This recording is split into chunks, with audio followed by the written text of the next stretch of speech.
Well, you're about to launch into a series of modules that are going to get into some of the mathematical computations and procedures behind the idea of the integral or the antiderivative, constructing an antiderivative using several different techniques.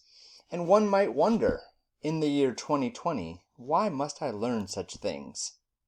If you're not aware, there's a great tool on the internet that is mostly free, but there is an upgrade if you want to pay for it, called Wolfram Alpha. And it will do just about anything you ask it to do. And one of the great things about it is you don't really have to know any special code. Like, let's say you're working on a problem and you have to solve some equation, like x squared plus 4x plus 6 equals 0 is one that pops up. And so Wolfram Alpha is just happy to help you through that process and give you probably more information than you might even want. But you can hopefully learn as you take a math course to decipher through this. Now, it's more than just a computer in terms of computing solutions. You can ask it all kinds of information. Like, suppose you're a nutritionist and you want to know about the nutritional value of some food, like the avocado.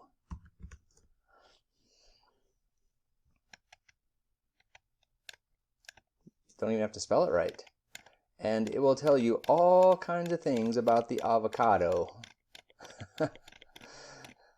And furthermore, if you type in places, like I grew up in a little town in Minnesota called Coleraine, Minnesota. And if I type that in, it will find all kinds of information about my little town of Coleraine, Minnesota. Anyway, the point is, in the year 2020, we have tools like Wolfram Alpha that will do so much of the mathematics that you study in, say, high school or even in our college math courses. And you're listening right now to a person who did a TED Talk about maybe we should change. Why are we teaching you how to do, for instance, integration techniques, constructing antiderivatives, as if it was 1957 and there was no computer to do this? So if you want to watch my TED Talk, you'll hear my argument for that. And yet, you're also talking to the guy who teaches students how to do some 1957 math. Why? Let me give you a reason why. So, here's a Wolfram Alpha example. Suppose you wanted to integrate x squared times the sine of x cubed. Great. So you put it in Wolfram Alpha, and it is more than happy, if Wolfram Alpha can be happy, to produce an answer to this. Now, based on your work, let's see if this answer makes sense. The idea is we're kind of working backwards. We're constructing the function whose derivative is x squared sine of x cubed. Let's check it out. Well, the derivative of cosine is negative sine. Notice the negative there will counteract that. And by the chain rule, we leave the x cubed alone. The derivative of cosine of x cubed, negative, would be positive the sine of x cubed. Then, by the chain rule, we would take the derivative of x cubed and get 3x squared. Notice without a 3 there, a multiplier of 1/3 would counteract it. And so it makes sense that the derivative of 1/3, negative 1/3 cosine of x cubed is indeed x squared sine of x cubed by the chain rule. But now watch what happens if you just change this up ever so much. Instead of x squared sine of x cubed, what if we made it x cubed sine of x squared? What if we just swap those two factors, the powers there, the x cubed here and the x squared here? Now what? The integral of x cubed sine of x squared is... Now, as a human being with hopefully a little bit of curiosity and intelligence, you might look at that and say, but why? Like, for instance, I kind of get that the derivative of cosine of x squared involves sine of x squared. I kind of get that. But why does the antiderivative also have the sine of x squared factor as it does over here? And why does it have two terms? Why do we subtract? So while we do have awesome tools in the year 2020, I still think that there's some need for human beings to be curious and say, I wonder how that happened. And that's why you're in this class. You're going to find out how that happened. Or here's another one. Let's just take away the power on x within the sine. Let's just do x cubed sine of x. And you do the integral of that. Look what happens here. you get a whole bunch of factors and terms. What is going on here? In fact, if you could imagine, if you distributed all this out, it would be 3x squared sine of x. It would be minus 6 sine of x. It would be minus x cubed cosine of x. It would be plus 6x cosine of x. You'd have all these terms. Why? Or how about this little series? What if we wanted to integrate xe to the negative x squared? So Wolfram Alpha is happy to pump that one out. And in fact, this one we can probably make sense of. The derivative, now remember, we're working backwards. We're constructing the function that if I took the derivative of this function, we get this thing over here. And so the derivative of e to the stuff, as I like to say, the derivative of e to the stuff is e to the stuff. So that makes sense that that should be there. But then the chain rule jumps in and says the derivative of the stuff would be negative 2x. Notice if you had a negative 2x here, the 2's and the negatives would cancel out, and you'd be left with just x. So it makes sense that if you wanted to construct the function whose derivative is xe to the negative x squared, you would create this thing here. But again, watch, I just make a couple of subtle changes. Like instead of xe to the x squared, instead of xe to the negative x squared, let's just swap them. Let's make it x squared over here and just x in the exponent on e over here.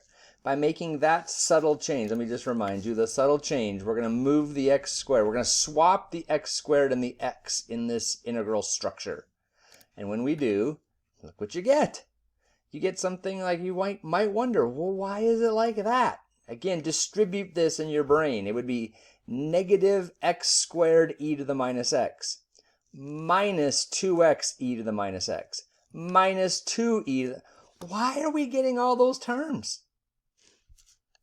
And then watch this. Let's just eliminate that leading factor. Remember the first one I had an x times e to the stuff.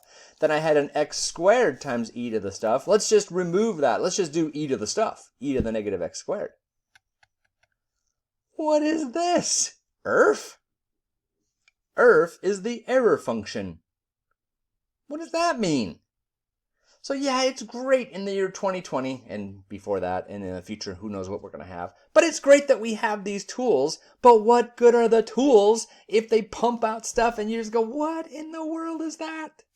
Let me just take you through one more series. What about the integral of 1 over 1 plus x?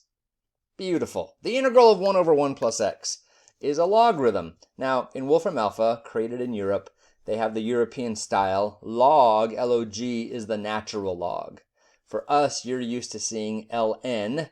So in your brain right now, think ln, x plus 1, the natural log of x plus 1. Now, does that make sense?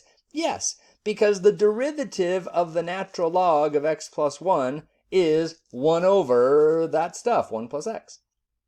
There's a Calc 1 rule there that I hope you recall about the relationship between a log function and its derivative, or in this case, its derivative constructing the log function.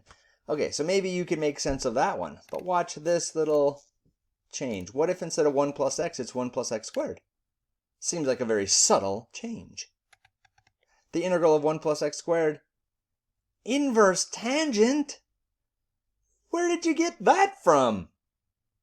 So awesome. We have a great tool. Type it in, you get an answer. But still, as a human with curiosity, you should wonder. Please just pretend to wonder if you have to. Where does this inverse tangent come from? That's why you're in this class. You're going to find out. Just one more and then I'll wrap this up. Make the numerator x. So here the numerator was 1. Make the numerator x. Again, somewhat subtle change. What's going on there? Now this one you can actually make sense of. Again, there's log as the natural logarithm. The derivative of the natural logarithm is 1 over that x squared plus 1. And then the chain rule, the derivative of x squared plus 1 is 2x. Notice the 2 and the 1/2 will simplify to just be 1x. So it makes sense that the derivative of 1/2 log of x squared plus 1 is indeed this. Therefore, if you construct the antiderivative, we could construct this. That's the goal. The goal of this next series of modules is for you to recognize the structure, the mathematical structure of an integral, and more specifically, the thing you're taking the integral of is known as the integrand. We're going to focus on the structure of the integrand, and based on that structure, we're going to make sense of what Wolfram Alpha might pump out as a result. So, hang in there, check out all these modules, work hard, get a piece of paper and a pencil, and work through it with us as we work to make sense of these techniques of integration.